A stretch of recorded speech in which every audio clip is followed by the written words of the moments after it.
Hey there. Before we begin, let me ask you a simple question.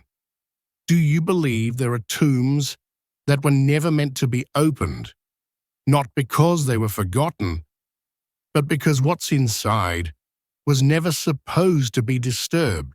If you're listening right now, I suggest you stick around till the end, because what I'm about to tell you isn't just some ancient myth or bedtime story.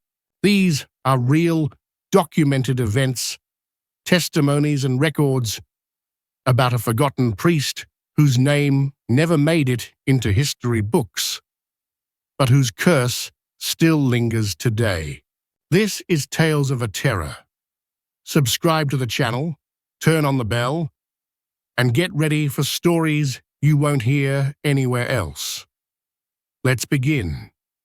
After a simple intro, in 1920, a British expedition was digging deep into Egypt's western desert, specifically near the Dakhla oasis. The mission was led by an archaeologist named Dr. John Carter. No, not the same Carter who discovered Tutankhamun's tomb, but what he found might have been far more dangerous. The site looked uneventful, just dry dunes and scattered sand. But after days of digging, the team stumbled upon a strange flat stone covered in symbols that no one could translate. The local Egyptian workers refused to go further. One of them quietly muttered, "This tomb is forgotten for a reason. It should never be opened." But of course, the British ignored the warning. They uncovered the entrance, a narrow shaft leading to a single chamber. And at the center stood a pitch-black stone coffin. No inscriptions, no decoration, only a rolled piece of leather resting on top of it. On the leather, one line was carved in faded ink. "Do not disturb the one who vanished from men's eyes, for his hunger still lives." Carter, skeptical as always, brushed it off.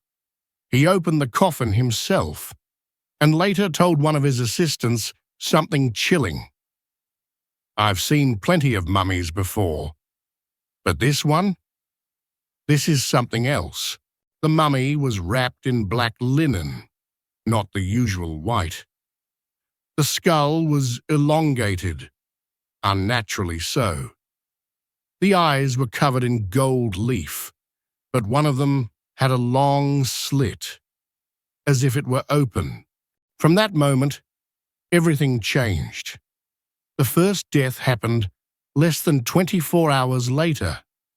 A young worker named Saeed was found dead in his tent, eyes wide open, hands gripping his throat like he had been choking himself.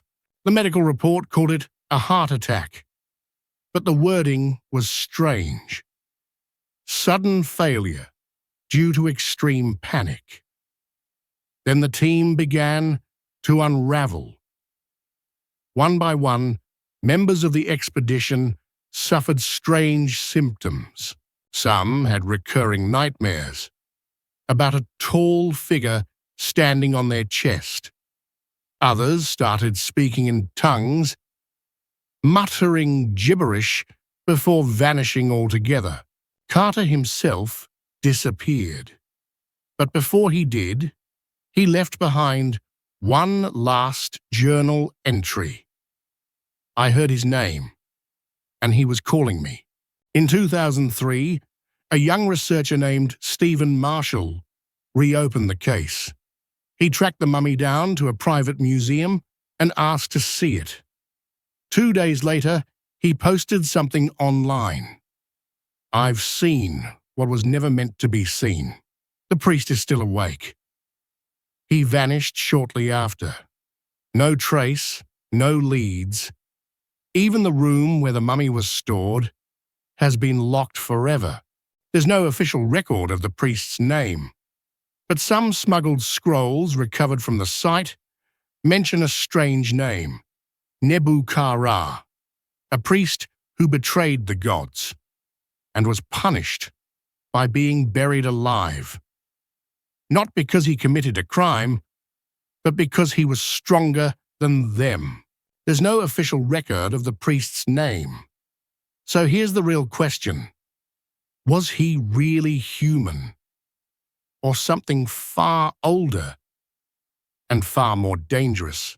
Some tombs were never meant to be opened, not to protect the dead, but to protect us from what still lives inside. If you enjoyed the story, let me know in the comments. Do you believe in the curse of the pharaohs? Do you think there are secrets still buried beneath the sands? Sleep well, if you can.